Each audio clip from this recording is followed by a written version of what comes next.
Тапқыр қоян, аңдардың патшасы арыстан бәйге жариялапты. Бір қазан суды қайнаттырып қойып, осы суды кім ішіп қойса, соған көп сыйлық беремін деген шарт қойыпты.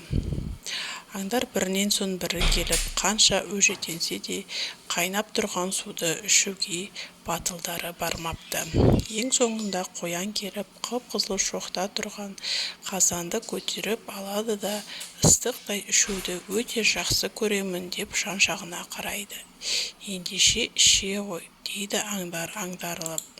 Қоян ұзынынан ұзақ тұрған қаз қатар тізіліп тұрған аңдарды жағалай жүріп, мінекей достарым, мынау ыстық су көздерімен көріңдер деп бас-басына көрсетіп шығады. Сөйтіп қоян аңдарды басынан аяғына дейін аралап шыққанша қазандағы су суып қалады. Сол кезде қоян суды басына бір-ақ көтеріп сіміріп салады.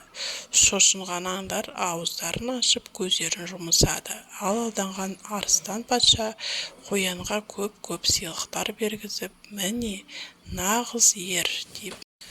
Тапқыр қоян, аңдардың патшасы арыстан бәйге жариялапты. Бір қазан суды қайнаттырып қойып, осы суды кім ішіп қойса, соған көп сыйлық беремін деген шарт қойыпты.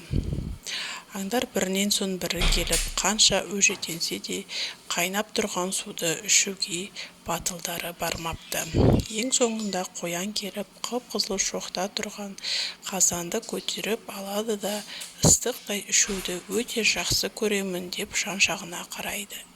Ендеше іше ғой, дейді аңдар аңдарылып. Қоян ұзынынан ұзақ тұрған қаз қатар тізіліп тұрған аңдарды жағалай жүріп, мінекей достарым, мынау ыстық су көздерімен көріңдер деп бас-басына көрсетіп шығады. Сөйтіп қоян аңдарды басынан аяғына дейін аралап шыққанша қазандағы су суып қалады. Сол кезде қоян суды басына бір-ақ көтеріп сіміріп салады.